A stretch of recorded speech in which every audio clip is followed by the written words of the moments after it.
Hello बच्चों, welcome back to my channel. आज हम carbon and its compound chapter का जो नेक्स्ट टॉपिक है वो है एथेनोइक एसिड। एथेनोइक एसिड के बारे में पढ़ेंगे। तो एथेनोइक एसिड का फॉर्मूला क्या होता है? सबसे पहले आपको ये फॉर्मूले याद होने चाहिए। CH3 CH2 sorry CH3 C double bond OH। यहाँ पे देखिए दो कार्बन है, एक और दो, इसलिए इसको क्या बोलेंगे? एथ। दोनों कार्बन के बीच में सिंगल बॉन्ड है, इसलिए इसे बोलेंगे एथेन। और ये एक जो ग्रुप आया है वो है कार्बोक्सिलिक एसिड का, इसे बोलेंगे ओइक एसिड। तो ये बन गया एथेनोइक एसिड। Ethanoic acid. तो इस तरीके से एथेनोइक एसिड किस ये है स्ट्रक्चर।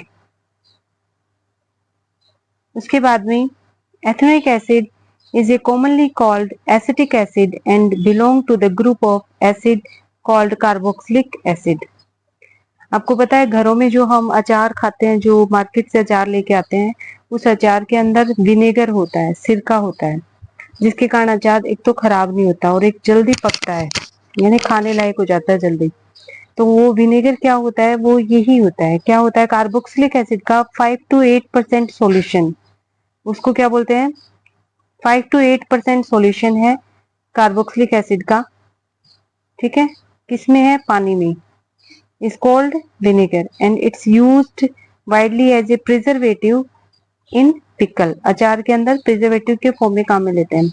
अब मुझे ये बताना है आपको, मैंने पिछली वीडियो में आपको बताया था कि जो सॉल्यूशन होते हैं परसेंटेज में 5 से 8% सॉल्यूशन है। ठीक है, किसका? एसिटिक एसिड का। किसमें है?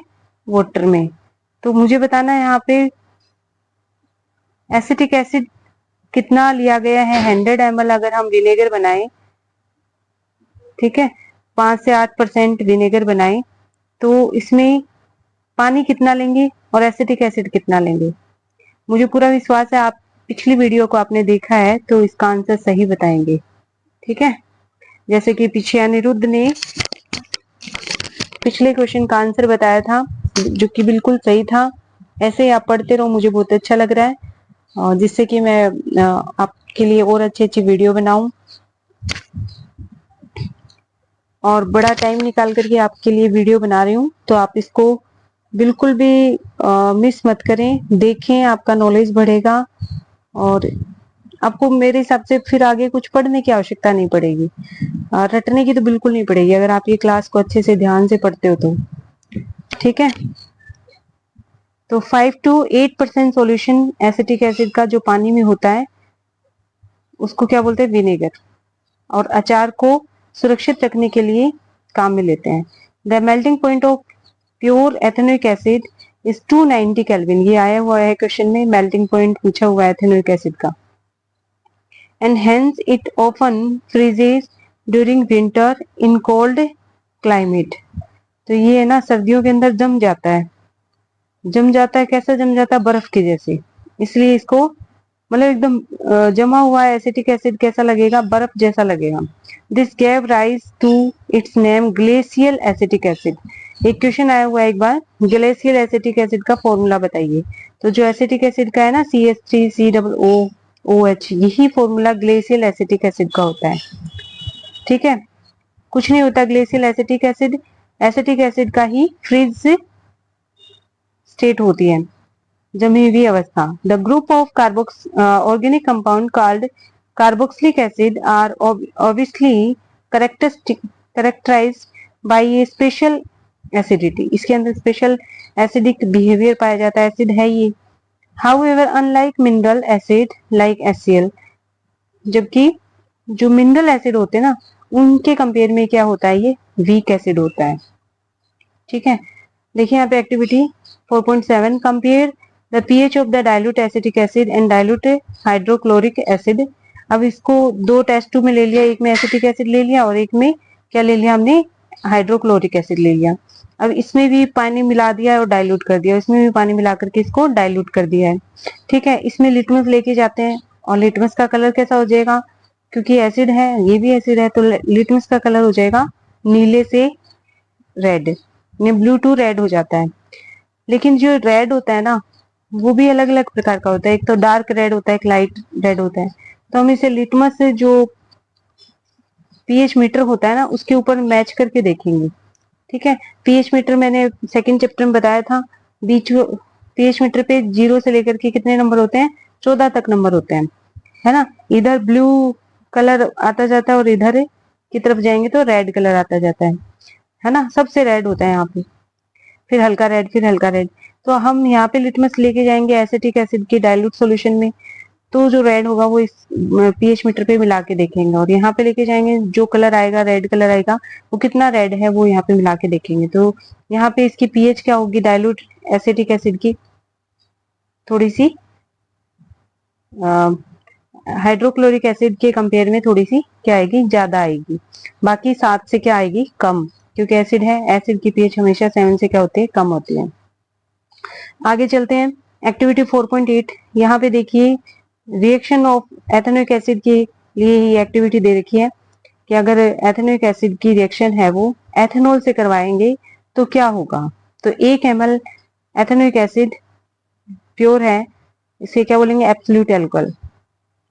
1 ml एथेनॉल है, सॉरी, और 1 ml ग्लेशियल एसिटिक एसिड है, यानी एसिटिक एसिड है। इन दोनों को मिलाएंगे along with a few drop of concentrated sulfuric acid। Sulphuric acid भी थोड़ा सा इसमें डाल देंगे। फिर वार्म इन ए वाटर बाथ, एक लेंगे बाउल लेंगे, उसके अंदर गर्म पानी होगा, इसे वाटर बाथ बोलेंगे। इसके अंदर वो टेस्ट ट्यूब रख देंगे जिसके अंदर हम एथेनॉल मिलाया है, एसिटिक एसिड मिलाया है और सल्फ्यूरिक एसिड मिलाया है। तो इसके अंदर इसको डायरेक्ट गर्म ना करके हम इस वाटर बाथ के अंदर करेंगे, जैसे कि यहाँ दिखा रखा है। Pour into a beaker containing 20 to 50 ml of water and smell the resulting mixture। अब ये जो गर्म हो रहा है ना, इसकी स्मेल आएगी यहाँ पे, ठीक है। इसको हम देखेंगे तो हमें बहुत ही सुंदर अच्छी स्मेल आती है। तो ये स्मेल किसकी आ रही है, क्योंकि इसमें एस्टर बन चुका है, और एस्टर की स्मेल है वो बहुत फ्रूट लाइक स्मेल होती है, फ्रूट जैसी होती है। इसलिए एस्टर का यूज है वो एज ए फ्लेवर के फॉर्म में यूज करते हैं। जैसे आइसक्रीम के अंदर वनीला फ्लेवर होता है, स्ट्रॉबेरी फ्लेवर होता है, तो फ्लेवर बनाने के लिए, परफ्यूम बनाने के लिए एस्टर का यूज किया जाता है। तो यहाँ पे एस्टरिफिकेशन रिएक्शन दे रखी है जो कि आपने अभी एक्सपेरिमेंट से की है। Ester are most commonly formed the reaction of an acid and alcohol. Acid और अल्कोहल की रिएक्शन है। Ethanoic acid react with absolute alcohol in the presence of acid catalyst to give an ester। यहाँ पे acid लेते हैं sulphuric acid जो कि catalyst का काम करेगा, थोड़ा सा लेते हैं, रिएक्शन को स्पीड देने का काम करता है। ये है भाई एथेनोइक एसिड, ये है एथेनॉल, जिनका फॉर्मूला आपको पता है। अब नया फॉर्मूला आ रहा है एस्टर का, तो ये आपको याद करना है।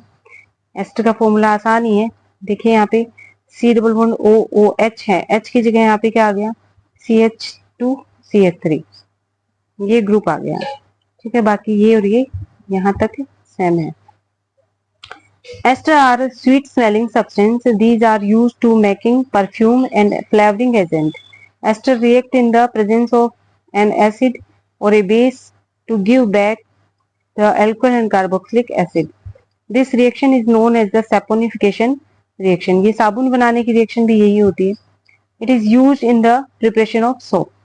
साबुन के अंदर हम इस एस्टर का यूज करते हैं साबुन बनाने के लिए, इसलिए इस रिएक्शन को सैपोनिफिकेशन रिएक्शन में भी बोलते हैं, ठीक है।